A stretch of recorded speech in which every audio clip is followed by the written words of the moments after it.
I ran an ad thinking that I was the only person in Virginia Beach who didn't like light rail. A week later, I discovered I had a lot of company. People not only wrote no on the ad that I wrote and mailed it to me, but they started sending me money. So I acquired a job that I did not actually apply for. and that was to bank the no light rail money and to manage the campaign to bring it to a head. I stand before you today and I want to tell you I thank you because I'm not doing the work. It's people like yourselves. Martha, for example, worked the polls. She doesn't know that I know that, but she worked the polls last week. Or she got her chip to do it. I don't know which one of you actually did. Both. Both, okay. And anyway, last week, well, on the 1st, we not only finished the campaign for a referendum, we exceeded it substantially in the number of signatures that we acquired. I was a little untruthful during the campaign in that the media would consequently ask, how many signatures do you need, John? And I would answer, I want 24, 25, 35, whatever the number was at the time. I want so many signatures. I misled people, I'll have to admit to that. But today, we need 16,500 good signatures. And you all have gone out and given me over 30,000.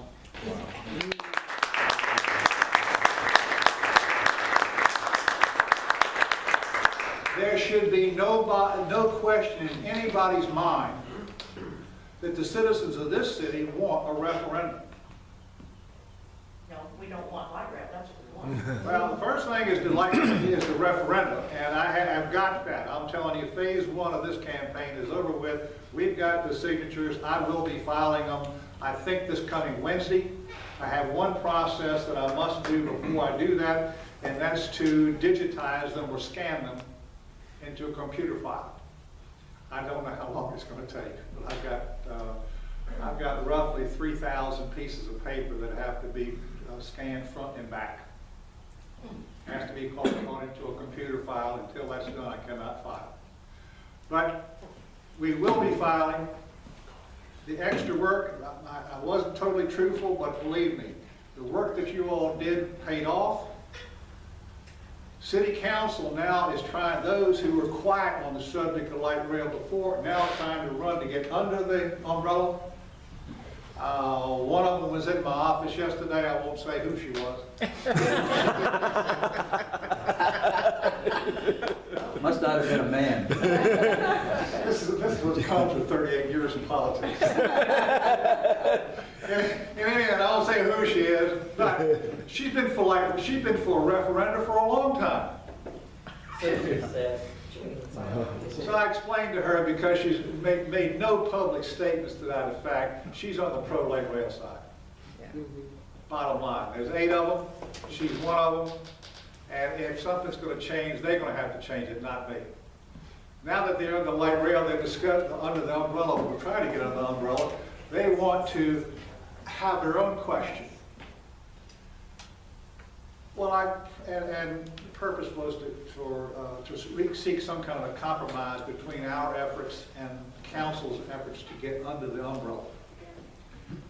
And I explained to them that there were hundreds of people in Virginia Beach who got those signatures. There's thousands of people who signed it. I don't have any latitude for compromise. And I really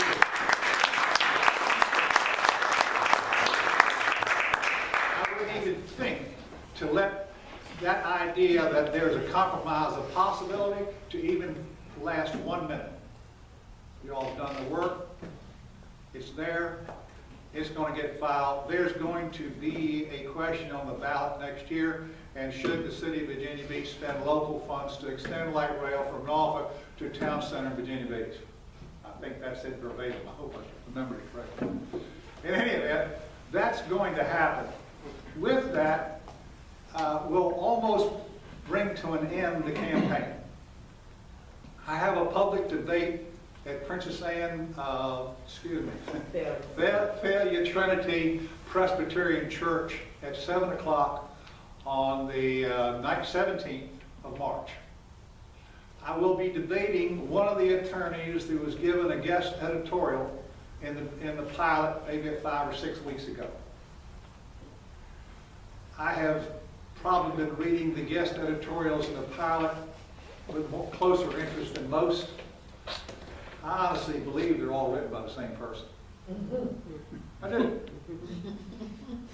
If you read the one the Cleves wrote, you read the one the attorneys wrote, I think there was one other, they speak in terms of, we need to do it for the children.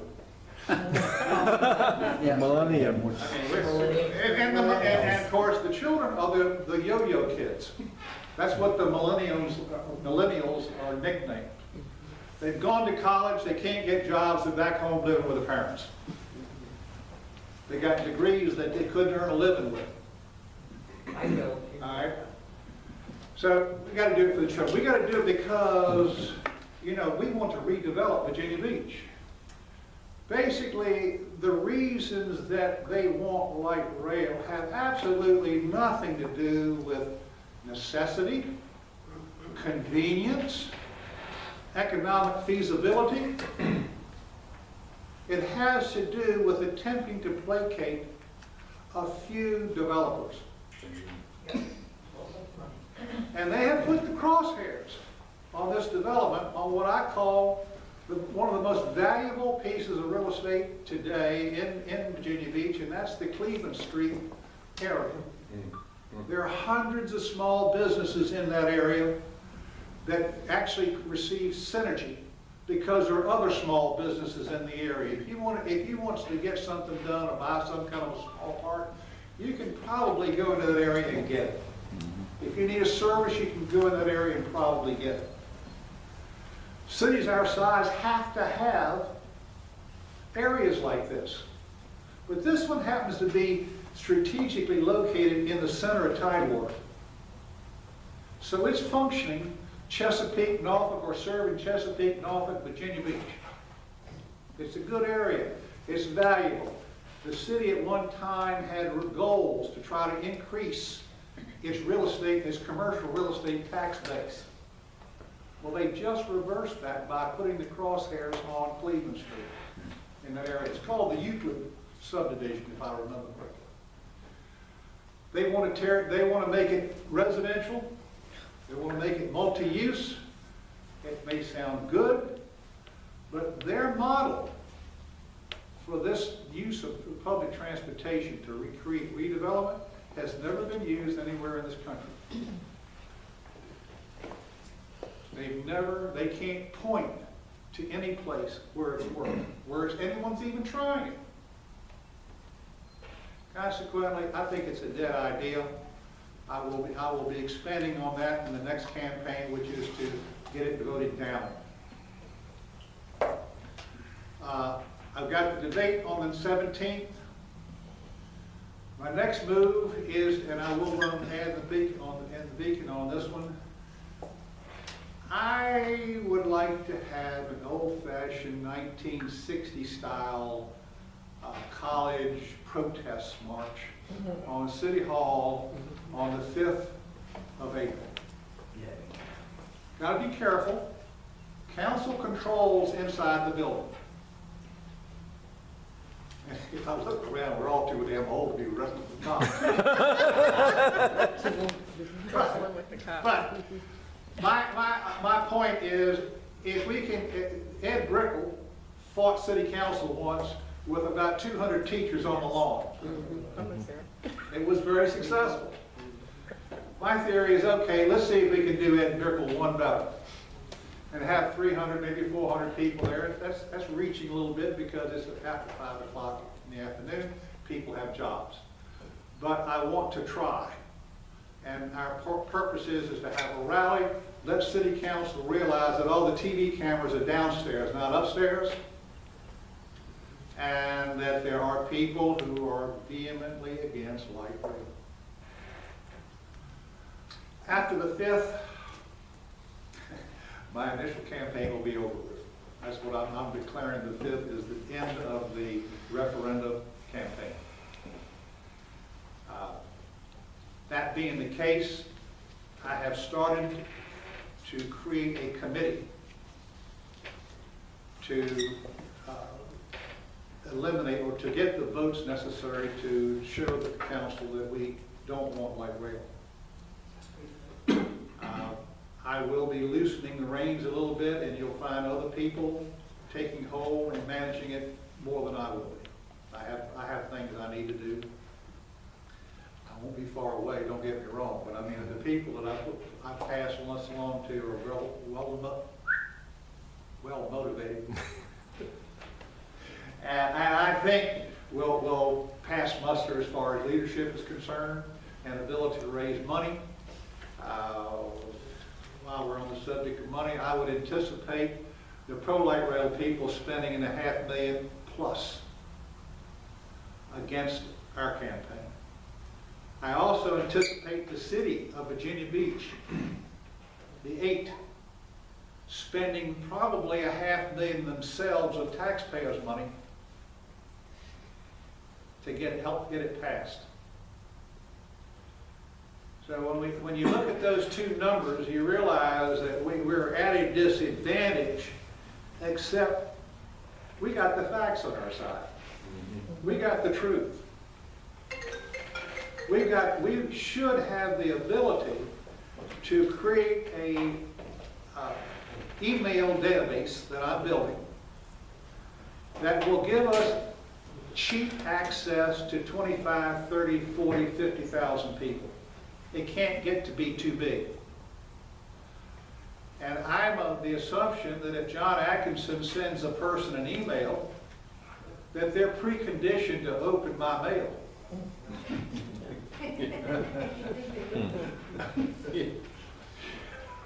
At least I hope so. It'll be on a different subject. But at least that gives us a line of communication that the pro-light rail people will not have. Can we use that line of communication to fight fire with fire, i.e., let's put an ad in the paper looking for council members to replace the ones currently there, because we've got to get rid of them. If we did that, it might shake their boots a little. That's what we need, is candidates to run against these people. And that's where we're having an issue right now.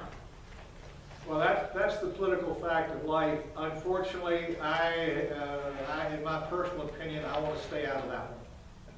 It's two different campaigns. I want to focus solely on defeating light rail. Yes, you need candidates. Yes, we're going to give them reasons to run. No, I don't want to get into trying to do 3 or 4 things at one time. You're right. You're 100% right. Don't get me wrong. I'm just speaking, I put blinders on this myself, and I intend to keep them on. But that's the only way we're going to get rid of light rail, is to get rid of who's on city council. If good people do nothing, evil prevails. And that's why that's what we need. We need your help and the money that people are giving and the data that you've gotten in order to get the word out enough. Maybe it's enough to stir the pot with city council and wake them up. Maybe not, but nonetheless, we need to replace them, period. They got to go. Again, I can't find fault with what your subject matter is. My campaign is to win the light rail campaign. And if someone wants to run, there's plenty of expertise in helping them create a campaign. Advice in politics is cheap. Money's hard to get. Excuse me, I'll be right with you, ma'am. Brian Kerwin just posted, wait until Atkinson learns it's the November 2014 threshold he needs to meet, not 2015. Is this just Brian Kerwin talking? My lawyer says it's 2015. Right. And that's why I hired a lawyer to be the CEO, is to read it. Good. Brian is correct, it was before the November 15 election. Right, that makes sense. It was, that's what the limit was at that time. But as soon as we moved into the new year, or the new election year, it reverted back to the November date. Okay. Good deal. Okay. Thank you. Anyway, we're going to move forward. We've got an opinion on that issue. Worst case scenario, if someone comes along and we're wrong, we just pick up the signatures and go get the rest of them. We've got another campaign going to occur in June. We can pick up another 7,000 or 10,000 signatures at that time. Yes, ma'am. Have you planned, or what are your plans, if the referendum is in our favor and city council pulls another 31st Street where the citizens voted for that to be a park, but they ignored that? I'm going to take issue with the statement there. Bear with me, if you will. On the park, the citizens voted to save the park, and then elected every city councilman who said, build the motel. Right. Yeah. Right back to that. So the city council, in my opinion, in that case, was clear what their position was. They stated it in advance, people acted, and in turn, they got elected. And then they followed through what they said. One person's opinion, I don't know whether you'd agree with that, but that's the way I read that election. Same situation Mark? as November. When you put your next article in the, I guess you're gonna put in the Beacon, Uh-huh. would you put some facts, I know, actual facts, which I know you do, but from the HRT report, because people keep using things like, I talk to you, oh, it's gonna make traffic less. I mean, if you, right from the HRT report, it says, you know, it won't decrease traffic, and that environmental thing, those quotes, people can't, if they're verbatim, they really can't. The Secretary of Transportation of Virginia has said it is not going to move people and it's not going to eliminate congestion. Exactly, but I've been an editorial where two lawyers who said they sometimes do work for the State Transportation Association, and in that they say we've got to do it because it's going to decrease traffic, and they published that editorial. And one of them is the one I'm going to be debating. That's right. Good, and that is an I would like for him to absolute make that falsehood. statement in public. Yes, sir. Yeah. Okay, yes, No okay. light rail, sir. Okay, I thought you pointed past me. The people who are going to be taking this ball forward, okay, I was wondering if we could get them to come talk to us, because obviously, you know, you've got limitations of what you can do, and what they're planning on. In time, there'll be absolutely no problem having spokesmen. One of the things I need to create or have done is a speakers bureau and have a sufficient number of people who can speak publicly, go to and speak before every citizens organization in the city, and there may be 200 of them. Okay. Every civic league, every garden club, every kind of organization you can think of needs to have someone stand for, speak it, and take the bull by the horn and tell them what the facts are. Okay. Unfortunately, the readership of the paper is not sufficient enough to educate the whole city. Yeah. Yes, ma'am.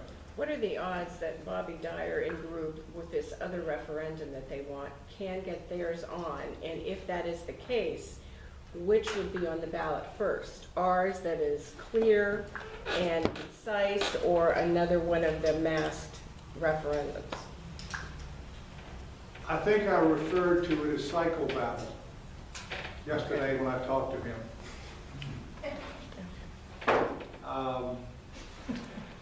I think the and I've talked to some other councilmen, I can't speak for them, but I think they would prefer my question to anything close to what they proposed on Tuesday. Council has a choice. They can do nothing, and I'm going to file my question. And at that point, I would put them all in the pro-light rail category other than 3. John Moss, Bobby Dean, Dyer, and Lewis Jones. So that brings them down to 8. As far as I'd be concerned, they're pro-light rail, and they can live by it. Now, they can put another question on the ballot as late as July, I think they can put another one on, but I've made it clear to them all that the citizens of Virginia Beach would look at a second question very negatively and probably take it out on. We got one thing going for us in November. It's not